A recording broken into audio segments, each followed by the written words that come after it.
చూద్దాం.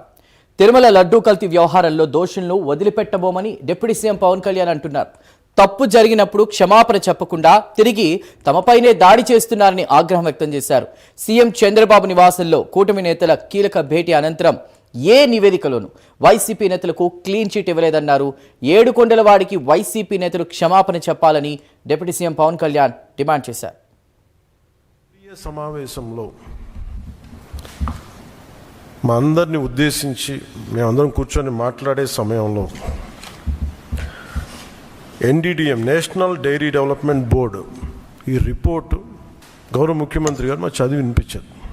3 రిపోర్ట్స్లో ఒక దాంట్లో వెజిటబుల్ ఆయిల్స్ నెయ్యి లేదు, ఇందులో అంటే ఏ స్థాయికి వీళ్ళు చేశారని చెప్తూ దాంట్లో ఒక రిపోర్ట్లో ఫిష్ ఆయిల్ ఉందనేది, ఇంకో దాంట్లో బీఫ్ టాలో ఉందనేది, ఇంకో దాంట్లో లాడ్ పంది కొవ్వు ఉందనేది, ఇంకో దాంట్లో గొడ్డు కొవ్వు ఉందనేది.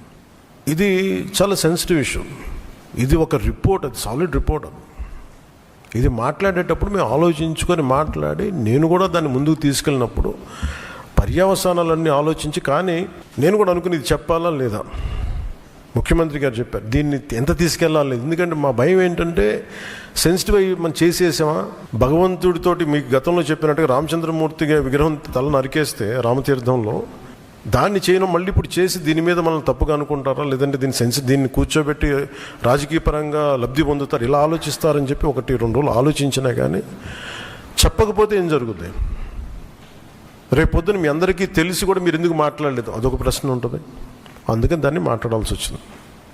ఎందుకంటే ఆల్రెడీ మేము గవర్నమెంట్ ఫామ్ అయ్యే 5 years మేమే ప్రభుత్వంలో ఉంటాం. ఇది లాస్ట్ 6 నెలల్లో ఏదైనా ఉందంటే ఒక మేము ఇలాంటి ఏదైనా చేసాం ఒక అర్థం ఉంటుంది. వచ్చిన 2 నెలలు మాకు ఏం అవసరం ఉంది, 5 years ఈ ప్రభుత్వమే ఉంటుంది. ప్రజలు ఎన్నుకున్నారు. ఇది తీసుకెళ్ళకపోతే తప్పు అవుద్ది. ఎందుకంటే మా బేసిక్గా అందరం ప్రతి మతాన్ని గౌరవించే సంస్కృతి ఇది. ఈ దేశంలో హైందవ సంస్కృతి లేకపోతే మిగతా సంస్కృతులు లేవు. అలాంటి హైందవ సంస్కృతి మీద ఇంత అపవిత్రం జరిగినప్పుడు వీళ్ళు రిపీటెడ్గా చేస్తున్నప్పుడు ఇది చెప్పాలా లేదా అని కూర్చొని చాలా తర్జనలు పడి నాకు పర్సనల్గా గిల్ట్ ఉండి అరే మనం ఇంత కళ్ళ ముందు ఇంత రిపోర్ట్ మాట్లాడకపోవటం అని చెప్పి చేసిన తర్వాత దాని తద్వారా మీ అంశాలు తెలుసు. అది సుప్రీంకోర్టు దాకా వెళ్ళింది. కొంతమంది మీరు ఇట్లా అన్నారు, లారీకి లబ్ధున్నారు. మాకేం పోతే 5 సంవత్సరాలు మేమే ఉంటాం, మాకు ఆ భయాలు లేవు. కానీ దీన్ని కరెక్ట్ చేయకపోతే ఎందుకు మాకు ఉంది అంటే దీనికి నేపథ్యం అసలు వీళ్ళని మీరు ఎగ్జామిన్ చేయాలి. ఈ సమావేశం ద్వారా ప్రజలందరూ కూడా మేము ఏం ఎగ్జామిన్ చేస్తున్నామంటే వీళ్ళు ఎలాంటి పరంపర నుంచి వచ్చారు, వారసత్వం ఏంటి వీళ్ళకి. వీళ్ళు భగవంతుడి మీద పగబట్టారు. వీళ్ళు ఏడుకొండల స్వామి మీద పగ ఉంది. ఈరోజు పగ కాదు, ఏం పగో నాకు అర్థం కాదు. అది 7 కొండలు అంటాం. 7 కొండలు ఎందుకు, నీకు 2 కొండలు చాలు. భగవంతుడి మీద పగ ఏంటి ఎవరికైనా. వ్యక్తిగతంగా వర్గాల మీద పగ ఉండొచ్చు, ప్రత్యర్థి మీద పగ ఉండొచ్చు, కానీ విచిత్రంగా వీళ్ళు భగవంతుడి మీద పగబట్టారు. మేము ఆ కోణం నుంచి నాకు అనిపించింది దీన్ని కరెక్ట్ చేయాలి, ఇది చెప్పాలి. ఇది నేను ఎందుకంటే నేను మాట్లాడేటప్పుడు మేము చాలా ఒళ్ళు దగ్గర పెట్టుకొని మాట్లాడతాం. ఎందుకంటే వీల్ ఫేస్ ద కాన్సిక్వెన్స్ మాకు తెలుసు. ఉదాహరణకి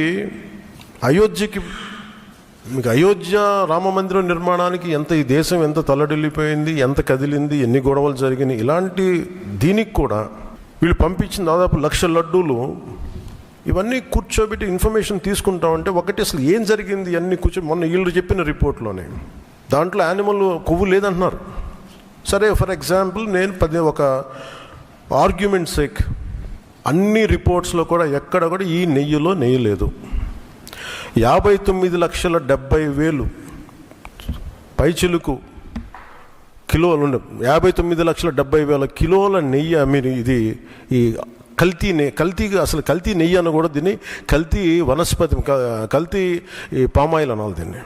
ఇవి దీంతో కలిపి ఇన్ని కోట్ల లడ్డూలు చేసిన తర్వాత దాంట్లో 1,00,000 లడ్డూలు అక్కడ కూడా పంపించారు, అయోధ్య కూడా పంపించారు. వీటి నేపథ్యం మొత్తం రిపోర్ట్స్ అన్నీ వచ్చిన తర్వాత ఈ నెయ్యిలో ఎక్కడా కూడా 59,70,000 ఇక్కడ లడ్లు దీనికి సంబంధించింది వీళ్ళు అనుకున్న సోకాళ్ళు నెయ్యి సప్లై చేసి దాంట్లో ఆన్ రికార్డ్ 58 లక్షల పామ్ ఆయిల్ దానికి సంబంధించిన ప్లాంట్ బేస్డ్ అన్నీ దొరికినాయి.